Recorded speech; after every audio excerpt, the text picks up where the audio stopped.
찬송가 25장 찬송드립니다. 25장입니다.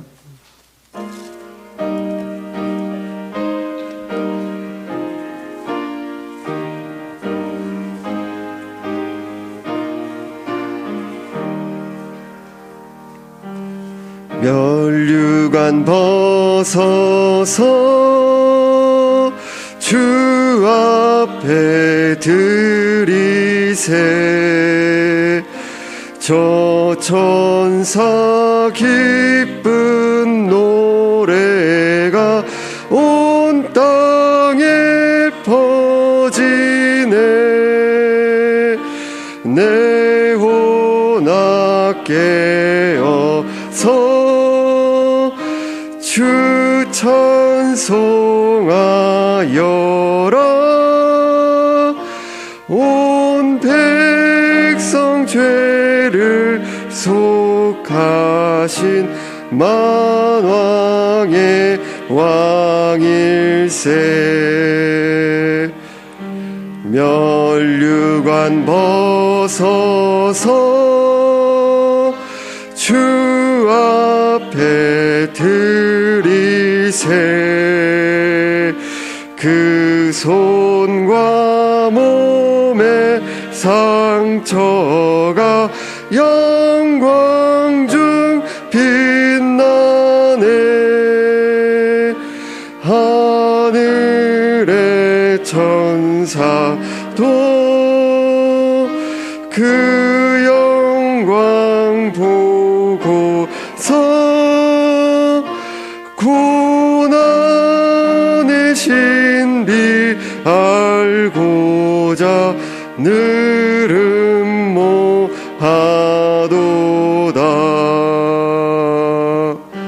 멸류관 벗어서 주 앞에 드리세. 온 세상 전쟁 그치고 참 평화 오겠네. 주 보좌 앞에서 온 백성 엎드려 그 한량 없는 영광을 늘 찬송합니다.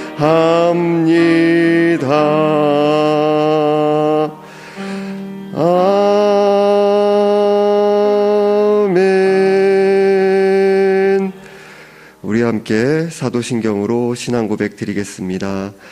전능하사 천지를 만드신 하나님 아버지를 내가 믿사오며 그 외아들 우리 주 예수 그리스도를 믿사오니 이는 성령으로 잉태하사 동정녀 마리아에게 나시고 본디오 빌라도에게 고난을 받으사 십자가에 못 박혀 죽으시고 장사한 지 사흘 만에 죽은 자 가운데서 다시 살아나시며 하늘에 오르사 전능하신 하나님 우편에 앉아 계시다가 저리로서 산 자와 죽은 자를 심판하러 오시리라.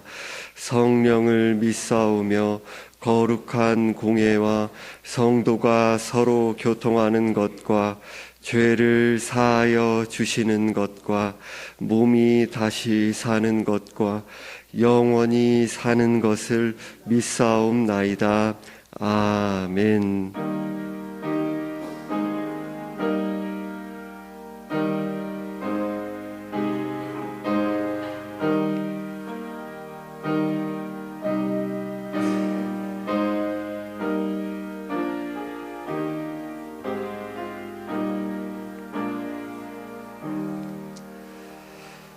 하나님 아버지, 연약하고 흠 많고 죄 많은 저희들이 오직 주님의 그 긍휼히 여기시는 사랑과 그 은혜를 의지하여서 오직 우리의 모든 것 내어오신 그 아들의 그 구속의 은혜를 힘입어서 이 시간도 예배 드릴 수 있는 은혜 주심에 감사드리옵나이다.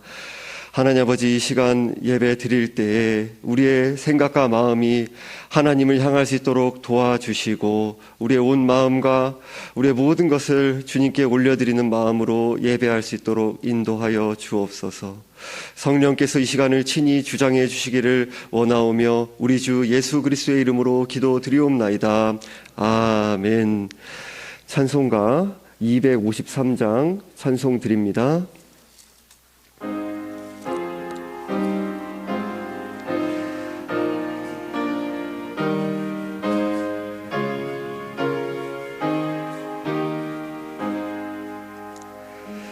그 자비하신 주님 날 불러주시고 주 귀한 보혈 흘려 날 씻어주시니 내 죄가 흉하여도 날 깨끗게 하사 그 귀한 보혈로서 날 구원하시네. 그 크신 주의 사랑 날 주께 이끌어 그 넓은 주의 마음 날 용서하시네.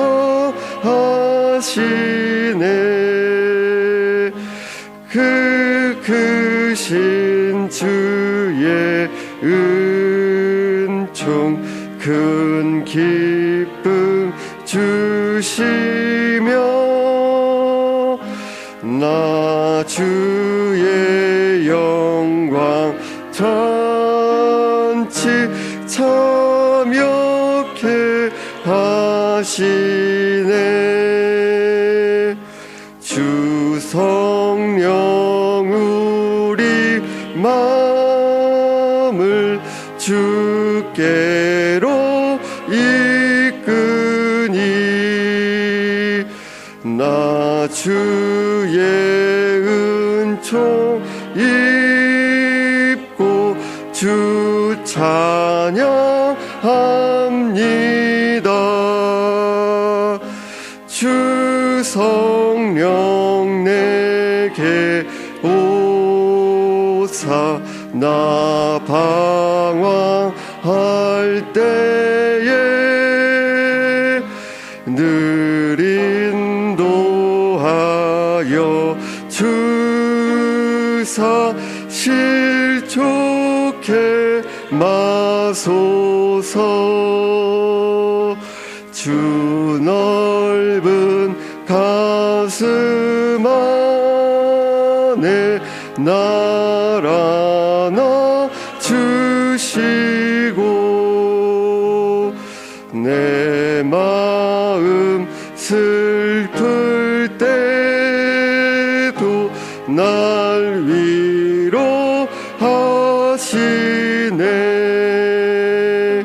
나 절망할 때에도 주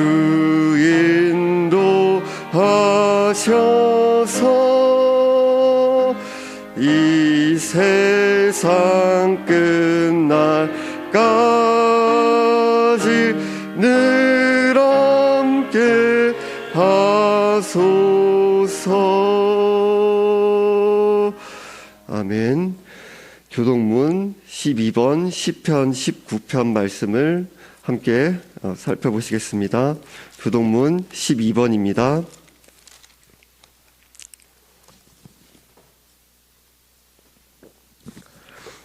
하늘이 하나님의 영광을 선포하고 궁창이 그의 손으로 하신 일을 나타내는도다. 날은 날에게 말하고 밤은 밤에게 지식을 전하니 언어도 없고 말씀도 없으며 들리는 소리도 없으나 그의 소리가 온 땅에 통하고 그의 말씀이 세상 끝까지 이르도다. 여호와의 율법은 완전하여 영혼을 소성시키며 여호와의 증거는 확실하여 우둔한 자를 지혜롭게 하며 여호와의 교훈은 정직하여 마음을 기쁘게 하고 여호와의 계명은 순결하여 눈을 밝게 하시도다. 여호와를 경외하는 도는 정결하여 영원까지 이르고 여호와의 법도 진실하여 다 의로우니 금 곧 많은 순금보다 더 사모할 것이며 꿀과 송이꿀보다 더 달도다. 아멘. 하나님 아버지, 저희들이 오직 주의 놀라우신 사랑과 그 은혜를 힘입어 오늘도 주님을 사랑하는 마음으로, 주님을 기뻐하는 마음으로 예배 드릴 수 있는 은혜 주심에 감사드립니다. 저희들이 그 측량할 수 없는 은혜를 받았음에도 저희들이 한 해를 이제 마무리해가는 이 시점에 우리의 또 한 해간의 삶을 돌아보았을 때에 너무나도 주님 앞에 거짓되고 또 불의한 모습들이 많았고 저희들의 삶 가운데 그저 안주함과 나태함으로 나아갈 때가 많았으며 우리의 삶 가운데서 하나님께서 우리의 삶 가운데 가장 가까이 두신 가족과 또 우리들의 삶의 이웃들 가운데서 우리들이 하나님 앞에 참으로 옳지 못한 언행과 그런 생각과 또 마음들을 품을 때가 많았음을 회개하옵나이다. 하나님 아버지, 우리들이 참으로 하나님 앞에서 말씀을 굳게 붙잡고 또 주님 앞에서 그 자라나가는 일에 깨어있지 못하고 그러한 일 가운데서 마음에 소망을 두지 아니하고 또 세상의 것들을 사랑하고 세상의 돈과 권력과 명예를 탐할 때 많았음을 회개하옵나이다. 우리의 그 죄를 용서하여 주시고 하나님 아버지 이 시간 가운데서도 우리의 마음을 새롭게 하사 오직 주님을 앙모하며 주님을 사랑하며 진리의 말씀 향한 열망이 우리 가운데 새롭게 되어질 수 있도록 도와주시기를 바라옵고 원하옵나이다. 하나님 아버지, 성도님들 또 오늘도 이 가운데서 여러 가지 다른 이들은 알지 못하는 그 눈물과 삶의 여러 가지 그 아픔과 질병의 문제와 가족의 여러 가지 그 아픔의 문제들 다 가지고 쓴 마음 또 아픈 마음 또 여러 가지 삶의 무게들 가지고 주님 앞에 나온 줄 주께서 다 아시는 줄 아나이다. 하나님 아버지 그 마음 가운데서 말씀으로 또 위로받게 하시고 말씀 가운데서 또 새 힘을 얻게 하여 주시고 우리의 흩어졌던 마음들이 갈라졌던 마음들이 다시금 주님 안에서 하나 되어서 단 마음으로 주님을 경외하며 주님을 의지하며 오직 주님께만 소망을 둘 수 있도록 주님 안에서 참 만족을 얻을 수 있도록 이 시간 가운데서도 은혜로 역사하여 주옵소서. 하나님 아버지 또 이 시간 가운데 또 우리 성도님들 가운데서 가족들 또 자신 가운데서도 아픔 그 질병의 아픔이 있는 이들이 있나이다. 주님께서 회복의 은혜로 역사하여 주시고 담임 목사님과 그 가족분들 가운데서도 이런 어려운 상황 가운데서도 회복의 은혜와 영육 간의 강건함을 허락하여 주셔서 주님이 주시는 새 힘과 그 기쁨과 그 감사한 가운데 주님께서 주신 목양의 사명을 힘있게 감당해 나가실 수 있도록 도와주시기를 바라옵고 원하옵나이다. 하나님 아버지 이 시간 가운데 또 선포되는 그 말씀 가운데서 하나님의 뜻이 우리의 마음 가운데 깨달아질 수 있도록 진리의 성령께서 마음에 빛을 비추어 주시며 그 말씀이 우리의 영혼을 깨우치고 또 주장하며 하나님 그 기뻐하시는 뜻을 향하여서 힘있게 나아가는 우리의 삶 가운데 영혼의 양식될 수 있도록 은혜 베풀어 주옵소서. 감사드리며 우리 주 예수 그리스도의 이름으로 기도드리옵나이다. 아멘.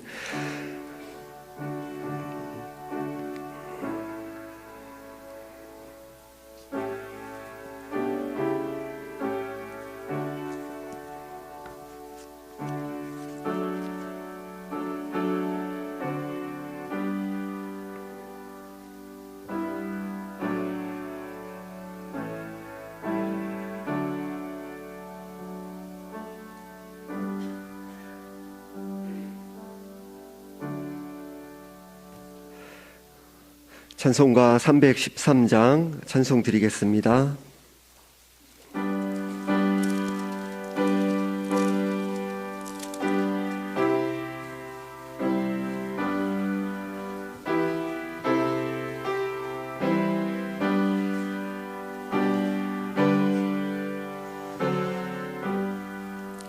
내 임금 예수 내 주여,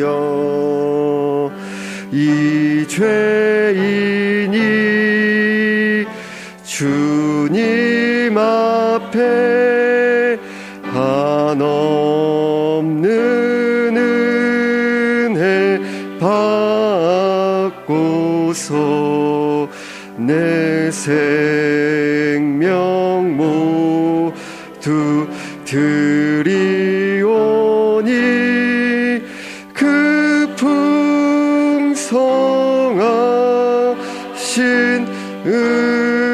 은총을 주 내게 내려주소서. 내 임금 예수 내 주여, 내 허물은 덮으시고 주 십자가에 흘리신 그 피를 믿는 마음 보사, 내 중한 죄를 사하여 참 평안한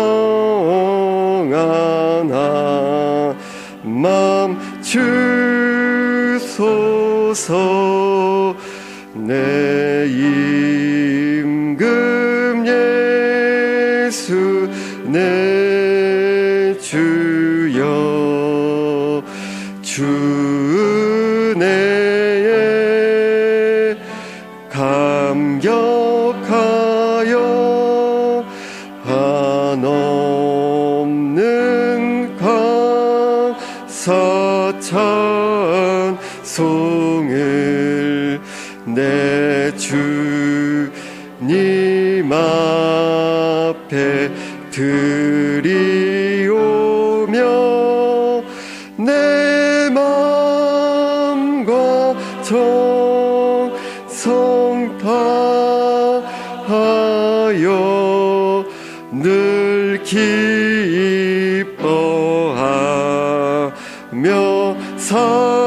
살리라. 내 임금 예수 내 주여,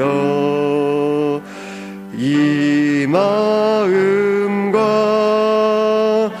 이 천한 몸 그 보배 피로 값주고 주 친히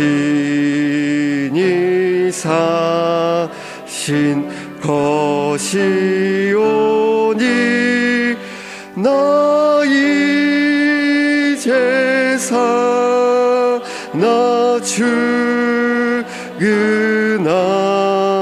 주 뜻만 따라 살리라.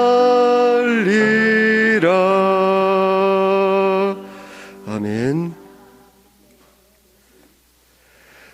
하나님 아버지, 이 시간 가운데 성도님들이 이 어려운 상황들 가운데서도 주님을 사랑하는 마음으로, 주님을 기뻐하는 마음으로 주님께서 베푸신 그 한량없는 은혜에 감사하여 또 감격하여 11조의 예물과 또 감사의 예물과 또 선교와 건축의 예물과 성미와 또 주님께서 우리의 삶 가운데 호흡을 베푸시고 영혼의 새 생명을 베푸신 그 은혜에 또 감사하여서 우리의 그 공적인 그 예배를 드리는 심령과 우리의 삶 가운데 예배와 우리의 전 인격을, 전 존재를, 모든 것을 대표하는 그 마음을 담아 주님 앞에 예물을 올려드리오니 우리의 예물을 기뻐 받아주시고 우리의 삶이 더욱더 주님의 영광과 주의 나라와 주의 몸된 교회를 행하여서 힘있게 나아갈 수 있도록 인도하여 주옵소서. 오직 주님께서만 홀로 영광받아 주옵시오며 살아계신 우리 주 예수 그리스도의 이름으로 기도드리옵나이다. 아멘. 함께 보실 말씀은 사무엘하 5장 1절에서 5절 말씀입니다. 사무엘하 5장 1절에서 5절 말씀입니다.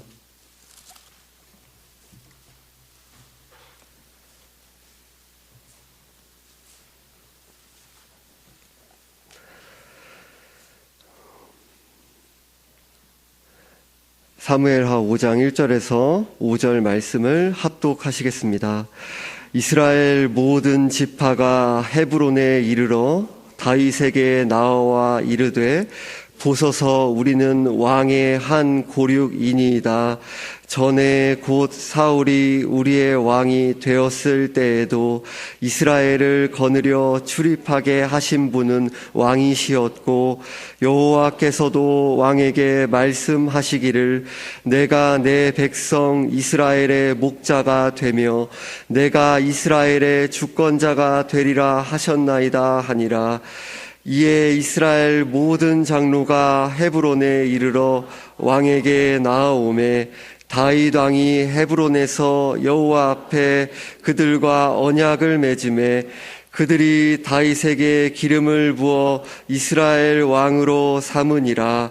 다윗이 나이가 30세의 왕위에 올라 40년 동안 다스렸으되 헤브론에서 7년 6개월 동안 유다를 다스렸고 예루살렘에서 33년 동안 이스라엘과 유다를 다스렸더라.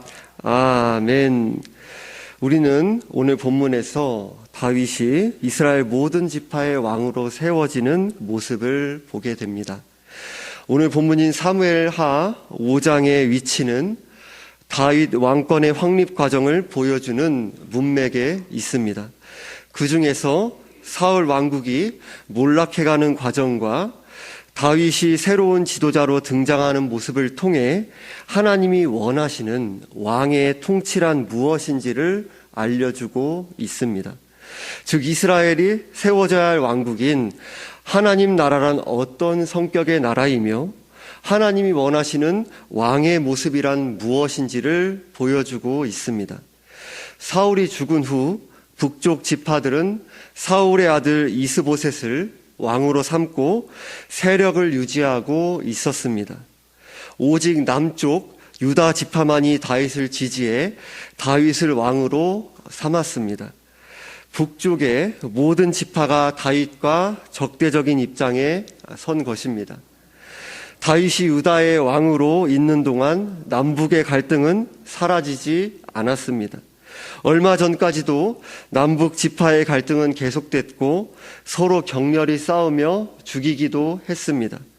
그런데 사울 진영의 군대 장관이었던 아브넬이 다윗과의 화친을 계획했지만 다윗의 장수 요압에게 죽임을 당했고 사울의 아들 이스보셋이 살해당했습니다. 오늘 본문 1절에서 이스라엘 모든 지파가 헤브론에 이르러 다윗에게 나와 이르되 보소서 우리는 왕의 한 고륙이니이다 라고 말씀합니다. 이제 북쪽 지파 사람들이 헤브론에 찾아와 다윗을 왕으로 세우려고 합니다. 2절에서 전에 곧 사울이 우리의 왕이 되었을 때에도 이스라엘을 거느려 출입하게 하신 분은 왕이시었고 여호와께서도 왕에게 말씀하시기를 내가 내 백성 이스라엘의 목자가 되며 내가 이스라엘의 주권자가 되리라 하셨나이다 하니라 라고 말씀합니다. 이스라엘의 장로들은 여호와께서 다윗을 이스라엘의 목자가 되며 이스라엘의 주권자로 삼으셨다라고 합니다. 목자라는 칭호가 나타내는 것은 백성들 위에 군림하는 독재자의 모습이 아니라 백성들을 위험에서 보호하고 돌봐주는 선한 지도자의 모습을 가리킵니다. 이것은 이스라엘 왕에게 주어진 임무가 무엇인지를 잘 보여줍니다. 다윗 또한 하나님 나라의 왕의 직임이 무엇을 의미하는지를 잘 알고 있었던 것 같습니다. 사무엘하 5장 12절에서는 다윗이 여호와께서 자기를 세우사 이스라엘 왕으로 삼으신 것과 그의 백성 이스라엘을 위하여 그 나라를 높이신 것을 알았더라 라고 말씀합니다. 그러니까 그의 백성 이스라엘을 위하여 라는 것입니다. 그러니까 하나님 나라의 왕권이란 당시 다른 세상 나라의 왕들처럼 자기의 유익을 위해 왕권을 행사하는 것이 아니라 하나님의 백성을 위한 섬김이라는 독특한 특징을 가지는 것입니다. 3절에서 이에 모든 장로가 헤브론에 이르러 왕에게 나오매 다윗 왕이 헤브론에서 여호와 앞에 그들과 언약을 맺음에 그들이 다윗에게 기름을 부어 이스라엘 왕으로 삼으니라 라고 말씀합니다. 백성들의 간청을 전달하기 위해 이스라엘 모든 장로들이 다윗을 만납니다. 자신들의 왕이 되어달라는 장로들의 요청에 대해 다윗은 승낙을 합니다. 그러나 다윗은 여호와 앞에 언약을 맺었습니다. 그러니까 여호와 앞에 언약을 맺었다라는 것은 단순히 정치적인 조약이나 계약이 아니라는 사실을 분명히 하고 있다는 것입니다. 하나님 앞에서 한다는 것입니다. 그리고 다윗에게 기름을 부으며 다윗이 이스라엘의 왕으로 세워집니다. 하나님 나라의 구원 역사에 있어서 큰 전환점이 되는 사건입니다. 또한 기름 부음을 받은 이스라엘의 다윗 왕은 진정한 기름 부음을 받은 하나님 나라의 왕인 예수 그리스도를 미리 가리켜 보이고 있습니다. 그런데 우리들이 사무엘서를 읽어 나가다 보면 다윗이 기름 부음을 받은 것이 이번이 첫 번째가 아니라 세 번째다라는 것을 발견하게 됩니다. 첫 번째는 사무엘상 16장을 보시면 다윗이 10대 청소년이었을 때에 사무엘이 가족 앞에서 다윗에게 기름을 붓습니다. 두 번째는 사무엘하 2장에서 다윗이 오직 유다 지파만의 왕으로 세워지며 기름 부음을 받습니다. 그러니까 20대 초반의 때 유다 지파의 왕이 되면서 기름 부음을 받은 것입니다. 세 번째가 이스라엘 장로들에게 본문 4절 말씀과 같이 30세의 기름 부음을 받으며 이스라엘의 왕이 되었습니다. 사무엘에게 기름 부음을 받은 후 약 15년 정도 가량의 세월이 흐른 뒤에 하나님의 약속이 드디어 성취됩니다. 약속이 성취되는 때는 하나님이 결정하신 것입니다. 이때가 올 때까지 하나님은 다윗이 왕위에 오를 수 있도록 환경과 상황을 준비하셨습니다. 이스라엘 북쪽 지파와 유다 지파 사이에는 서로 무참한 사륙이 벌어질 정도로 미움과 살이가 가득했는데요. 본문 1절의 하반절과 같이 보소서 우리는 왕의 한 고륙이니이다 라고 고백하며 나아오는 것을 볼 수 있습니다. 또한 3절 상반절에서 이에 이스라엘 모든 장로가 헤브론에 이르러 왕에게 나아오매 라고 합니다. 이스라엘 모든 지파의 장로들이 일치되어서 다윗을 이스라엘의 왕으로 세우기 위해 나옵니다. 다윗이 기름을 부음을 받고 왕위에 오르는 장소인 헤브론은 지명의 이름에 우에됨의 장소 또는 하나됨의 장소라는 의미를 가집니다. 보이지 않는 하나님의 섭리의 손길 아래 하나님께서 하나됨의 시간과 장소까지 하나님께서 친히 인도하시며 준비하신 것입니다. 그리고 하나님 백성의 구원 역사의 관점에서 살펴볼 때 헤브론은 이스라엘의 족장들인 아브라함과 이삭과 야곱의 묘실이 있는 곳입니다.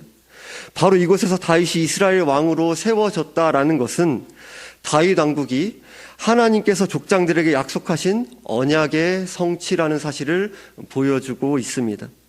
이처럼 오늘 본문이 우리에게 가르쳐주고 있는 것은 이 세상은 우연히 없이 하나님의 섭리하는 손길 아래에 놓여져 있다라는 것입니다.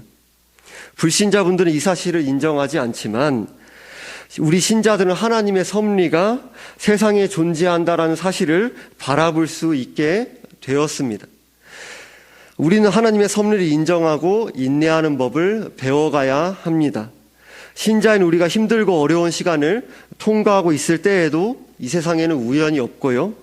하나님께서 크게는 하나님 나라의 완성으로 온 세상을 섭리하고 계시고, 작게는 신자 한 사람의 일생 가운데 모든 것이 합력하여 선을 이루도록 하십니다.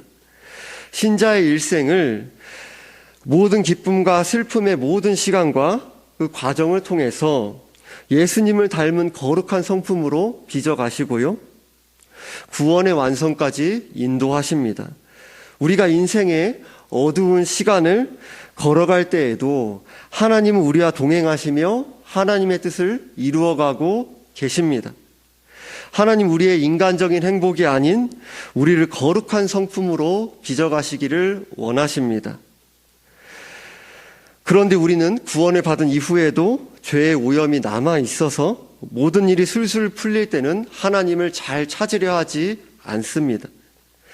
물론 고난과 어려움이 닥칠 때 하나님을 멀리 떠나려 하지 않고 고난 가운데 주님을 의지하는 신앙으로 깊어져 가는 것은 오직 주님의 은혜로만 가능한 것입니다. 우리의 인간된 본성은 고난과 어려움이 닥치면은 오히려 더 하나님과 멀어지는 방향으로 가려고 하죠. 근데 그럴 때 우리들이 주님을 의지하는 신앙으로 더 나아가는 것은 보이지 않는 하나님의 은혜가 우리 가운데서 역사하고 있는 것입니다. 그리고 우리의 인생은 나의 뜻을 이루어가는 것이 아니라 하나님의 뜻이 이루어지는 은혜에 참여하는 것이라는 사실을 우리는 기억해야 합니다. 이러한 사실을 은혜로 깨닫게 되고 선하신 하나님의 섭리를 신뢰하며 바라볼 때 우리는 자주 조급해지는 나의 마음을 인정하며 하나님께 모든 것을 맡겨드릴 수 있기를 기도하며 씨름하게 됩니다.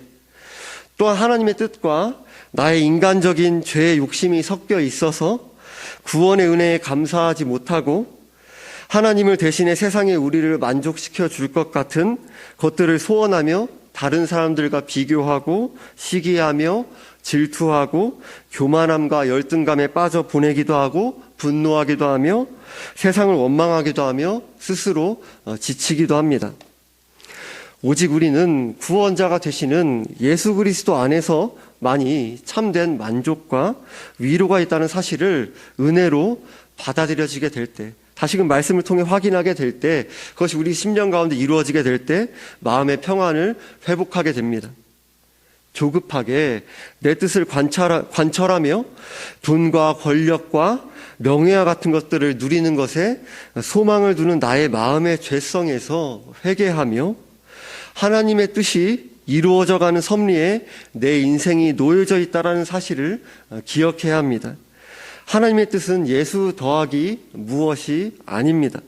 오늘 본문도 온갖 고생을 하며 하나님께서 왕처럼 높여주신다라는 것을 말하고자 하는 것이 절대 아닙니다.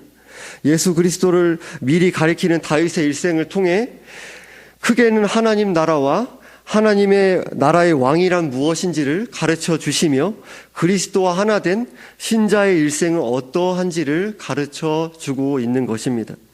다윗은 전체 이스라엘의 왕이 되기 전에 유다 지파의 왕으로 충성했습니다.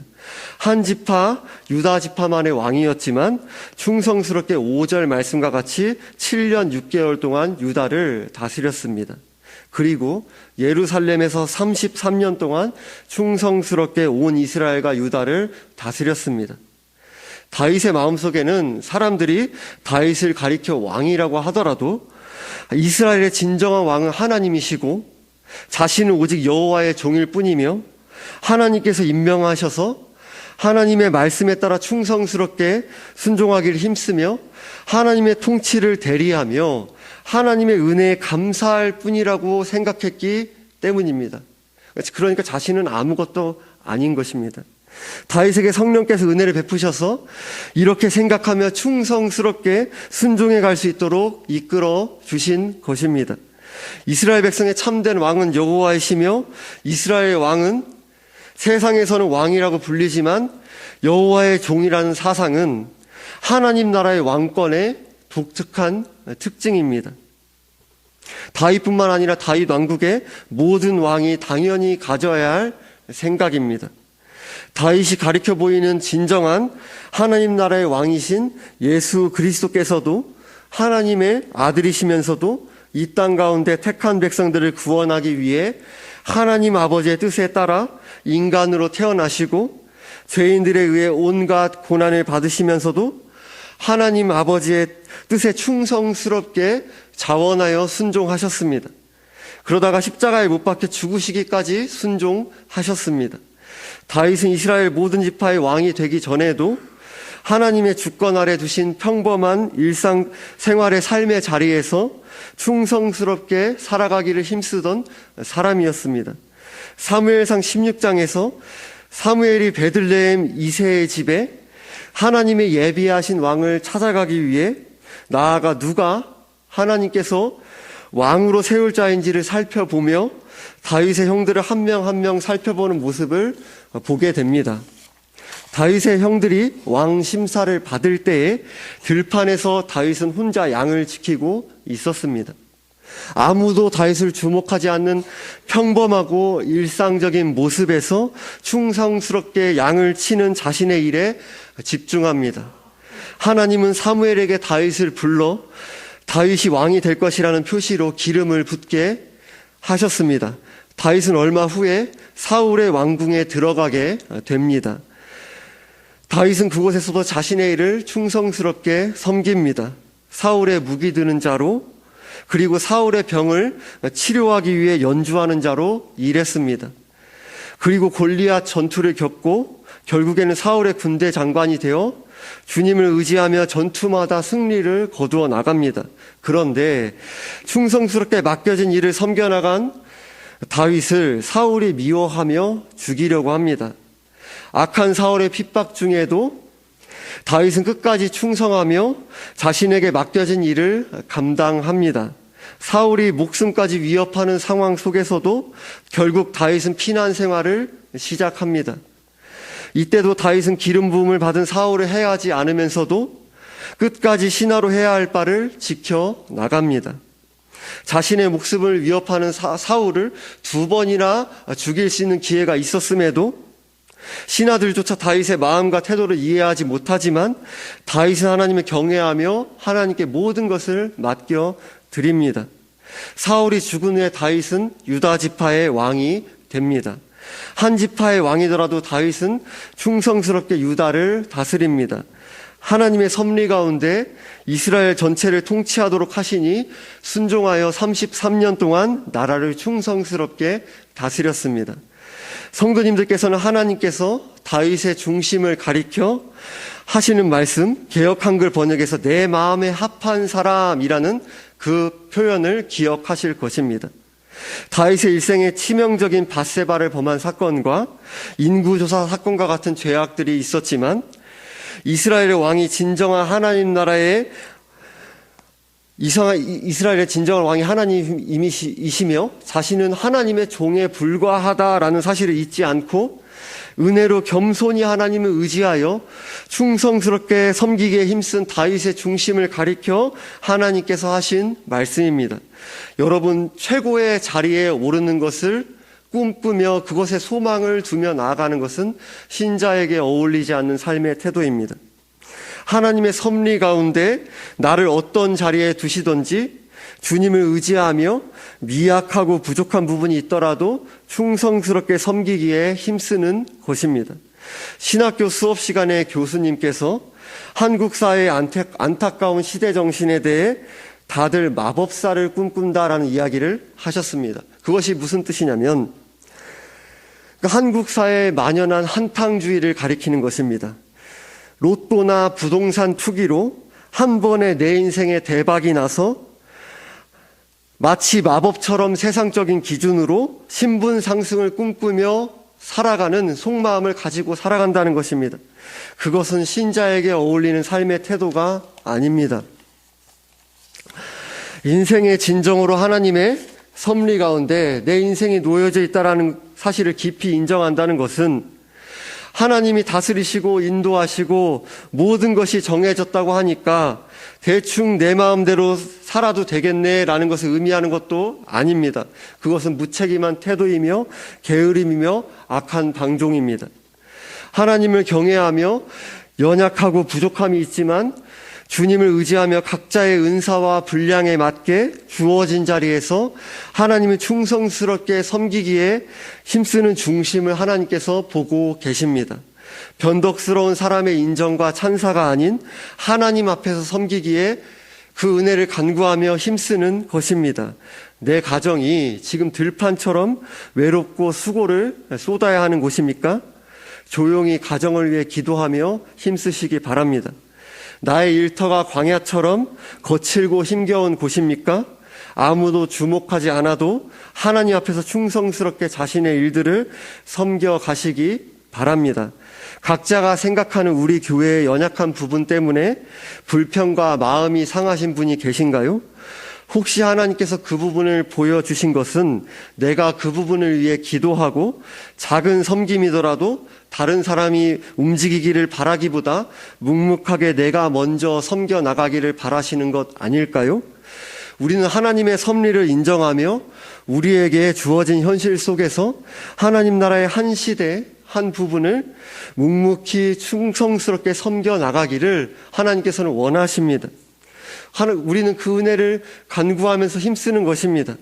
온 세상의 왕이 누구인지, 하나님 나라의 왕이 누구인지를 기억한다면 우리의 삶을 은혜 안에서 받아들이고 소중한 하루하루의 왕 대신 주님의 뜻을 따라 섬기기에 힘쓰지 않을까요? 오늘 본문 말씀은 표면적으로는 다윗이 이스라엘의 왕위에 오르는 내용을 담고 있습니다. 그러나 본문의 핵심은 진정한 왕이 누구인지를 보여주고 있는 것입니다.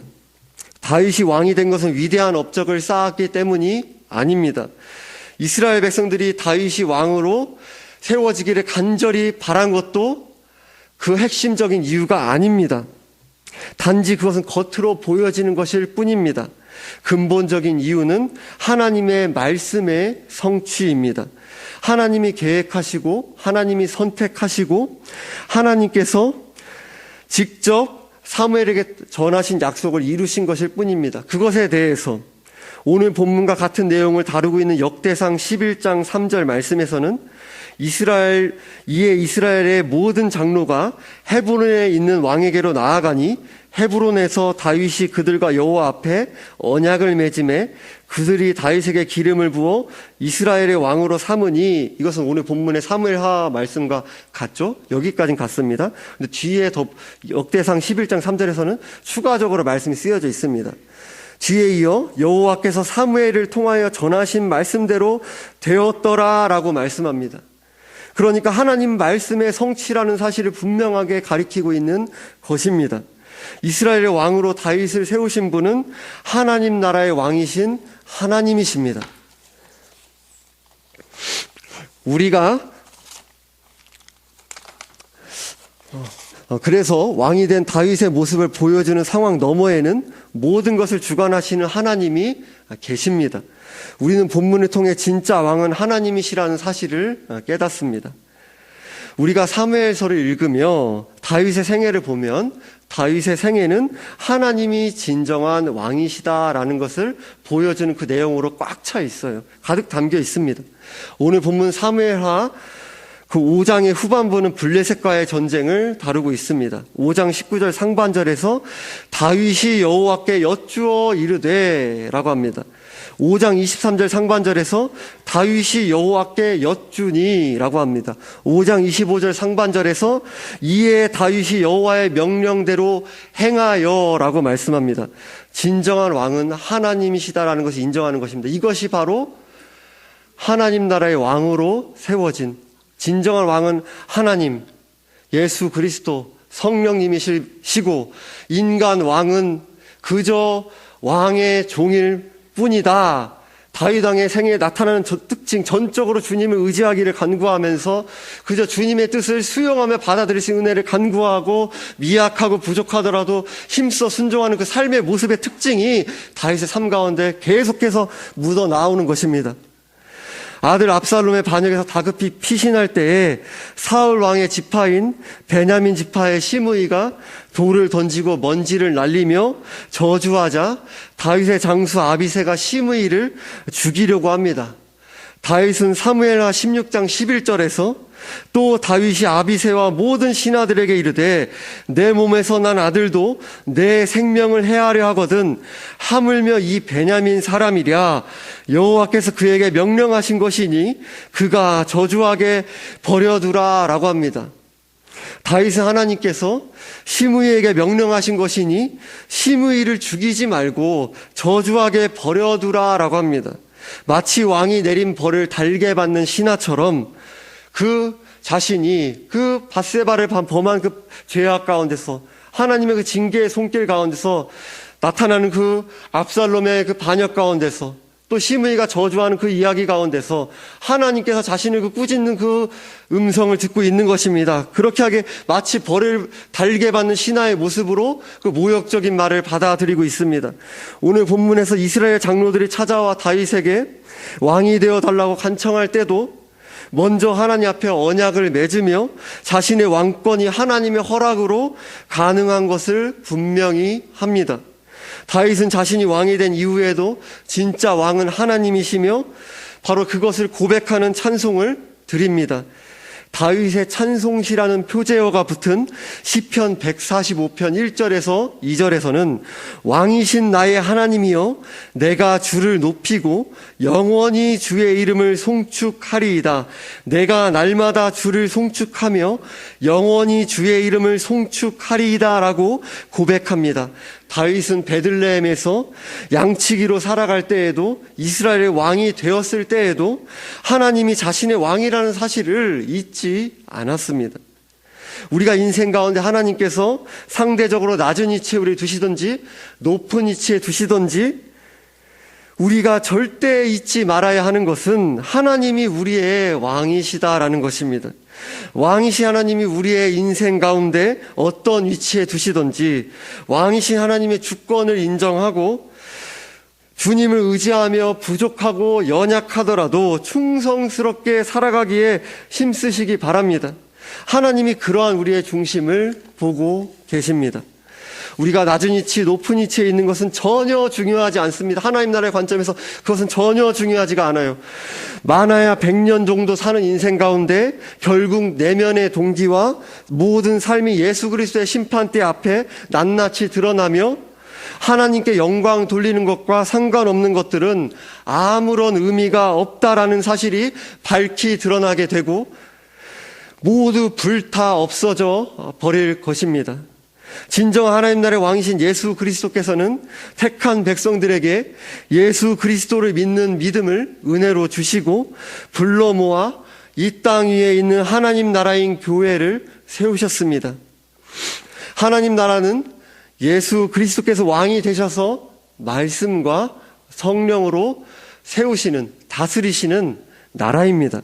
하나님 아버지의 뜻에 절대 순종하신 예수 그리스도와 예수 그리스도를 미리 가리키는 일생을 살며 왕이면서도 하나님의 종으로 겸손히 하나님을 의지하며 하나님의 뜻을 충성스럽게 섬기기에 그 삶을 힘쓰며 나아간 다윗 왕의 생애는 우리와 무관한 것이 아닙니다. 성경은 신자를 가리켜 왕 같은 제사장이다 라고 합니다. 그것이 바로 하나님께서 우리를 두신 은혜의 위치인 것입니다. 어떻게요? 예수 그리스도를 믿음으로 우리가 예수님과 하나 되었잖아요. 진정한 왕이시며 진정한 제사장이시며 진정한 선지자이신 예수 그리스도와 하나가 됐기 때문에 우리가 왕 같은 제사장으로서의 감당할 수 없는 위치와 은혜를 입게 된 것입니다. 목회자가 왕이며 목회자가 제사장이며 목회자가 선지자가 아니라 종교개혁 가운데 루터가 이야기한 것 같이 만인 제사장이라 하지 않습니까? 여러분들은 왕 같은 제사장으로서의 그 위치를 오직 은혜로 입게 된 것입니다. 왕 같은 제사장이라는 그 말씀에서 제사장은 예배자로 하나님을 섬기는 것을 가리킵니다. 우리는 공적인 예배에 교회의 지체로 함께 예배를 드립니다.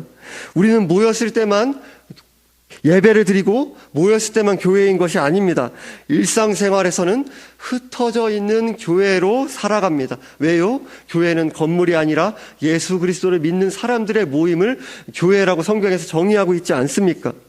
그러니까 우리는 흩어져 있는 교회로 삶의 예배를 드리는 것입니다.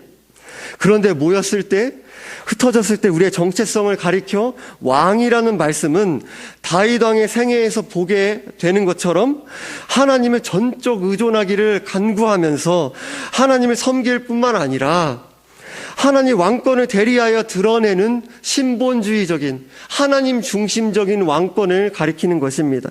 쉽게 말씀드려서 뜻이 하늘에서 이룬 것 같이 땅에서도 이루어지기를 기도하며, 그렇게 그 기도를 가르쳐 주신 예수님의 말씀에 따라 우리가 그러한 기도를 드리면서 우리가 하나님의 주권 아래 부름을 받아 일상을 살아가는 가정과 직장과 일상의 자리에서 미약하고 부족하더라도 하나님을 의지하며 말씀에 따라 순종하고 충성하기를 힘쓰는 자리에 하나님의 다스림이, 하나님 나라가 드러나는 것입니다. 제가 고린도전서 10장 31절 말씀을 읽어드림으로 마무리하겠습니다. 그런즉 너희가 먹든지 마시든지 무엇을 하든지 다 하나님의 영광을 위하여 하라. 아멘. 기도드리겠습니다. 하나님 아버지, 오늘 하나님 나라의 진정한 왕이신 하나님, 그 예수님, 성령님, 그 말씀을 살펴보며 또 다윗의 일생, 그 다윗의 일생을 통해 또 우리 또한 왕 같은 제사장으로 삼으신 그 은혜 안에 우리는 그저 진정한 왕이신 삼위일체 하나님의 종일 뿐이며, 우리는 그저 주님을 의지할 수 있는 은혜를 간구하며 미약하고 부족하더라도 힘써 주님 말씀을 따라 살아나가기에 힘쓰는 그 삶의 자리 가운데 나아가는 것이 주님의 뜻이라는 사실을 확인하게 하시니 감사드립니다. 우리의 삶 가운데 연약함과 흠이 많고 또 죄가 많지만 우리의 이러한 인생을 오직 은혜로 부르셔서 우리의 삶 가운데 하나님 말씀에 그 뜻이 이루어져 나가게 하는 일에 그 은혜에 참여하게 하시니 저희들이 또 그 은혜에 감사하며 우리의 삶 가운데서 참으로 다른 이들과 또 시기하며 또 질투하며 또 세상의 것들을 부러워하며 그렇게 우리에게 주어진 은혜에 만족하지 못하고 더 높은 것, 그런 것들 바라보면서 하나님께 주신 그 삶의 자리들을 수용하지 않으려고 하면서 아등바등하는 우리의 삶의 모습과 마음들 회개하옵나이다. 하나님 아버지 용서하여 주셔서 하나님 아버지께서 우리를 낮은 자리에 두시든지 높은 자리에 두시든지 그것은 전혀 중요하지 않고 오히려 그런 자리 가운데 두신 것이 나의 영광, 나의 유익, 나의 만족, 나를 사랑해서가 아니라 하나님의 영광과 주의 몸된 교회와 주의 나라를 위하여서 오히려 자기를 위하지 않고 하나님과 이웃을 위한 것이라는 것을 마음에 새겨나가고 그러한 삶을 주님을 의지하여 힘써 살아갈 수 있도록 도와 주옵소서. 우리가 왕같은 제사장으로 부름받았다는 그 정체성을 기억하면서 모여있을 때든지 흩어져 있을 때든지 하나님의 말씀을 미약하더라도 순종하기에 그 힘쓰는 은혜를 기도하며 순종해 나가는 그 발걸음을 살아가고 또 그렇게 살아낼 때에 하나님 나라가 드러나고 하나님께서 하나님의 일이 높임받는 그 일에 우리의 소망을 두며 힘써 나아가는 온 성도님들 될 수 있도록 은혜 베풀어 주옵소서. 감사드리며 우리 주 예수 그리스도의 이름으로 기도드리옵나이다. 아멘. 찬송가 24장 찬송드립니다.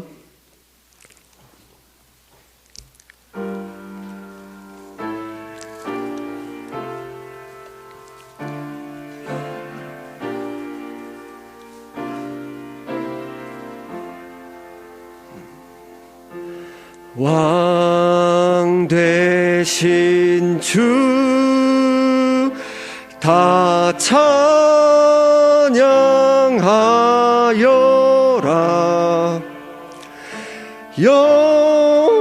영광과 존귀 주께 돌리세. 하늘 위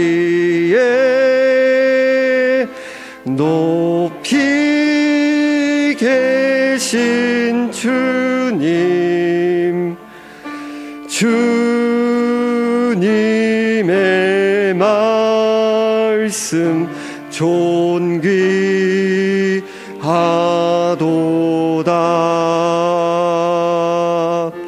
소망의 주 다 찬양하여라.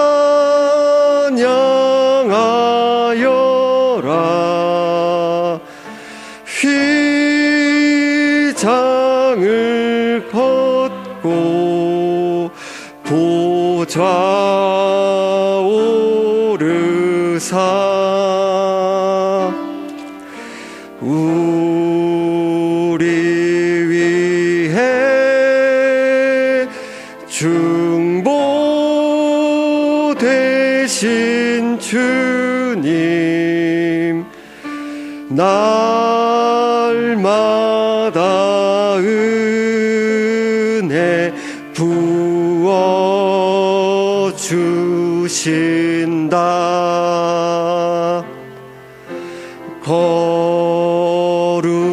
거룩한 주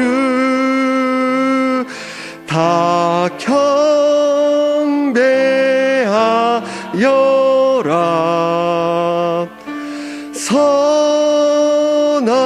선하신 주께 다 찬양하라.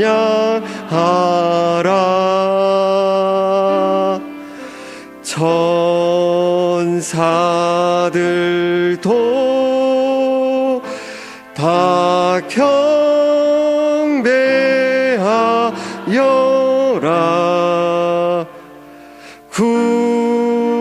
구세주 예수 영원하도다.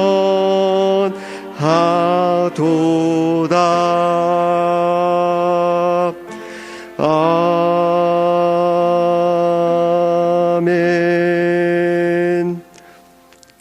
교회 소식을 전해드립니다. 성도님들께서 주중에 공지사항을 통해 확인하신 것처럼 담임 목사님께서 기존의 대상포진이 걸리셨죠. 근데 다행히 눈 주위 부변에서 확산되시지는 않으셨는데요. 그런데 이제 대상표진에 이어서 담임 목사님과 담임 목사님 가족분들이 코로나에 확진되셨습니다. 그로 인하여 오늘 2부 예배는 정광은 강도사님과 제가 예배를 인도합니다. 담임 목사님과 담임 목사님 가정을 위해서 기도해 주시기 바랍니다. 다음 주일 예배 말씀을 안내해 드립니다. 마태복음 1장 17절에서 25절 말씀으로 예수 그리스도의 나심은 이러하니라 라는 제목으로 말씀 전해 주십니다. 기독교 개혁 신보를 위해 기도해 주시기 바랍니다. 진리 안에서 사랑이 역사하는 교회와 가정을 위해 기도해 주시기 바랍니다. 하나님의 사랑 안에서 민족과 나라를 위해 기도해 주시기 바랍니다. 영육 간의 연약한 교우들을 위해 기도해 주시기 바랍니다. 다음 주일은 성탄절 예배로 드립니다.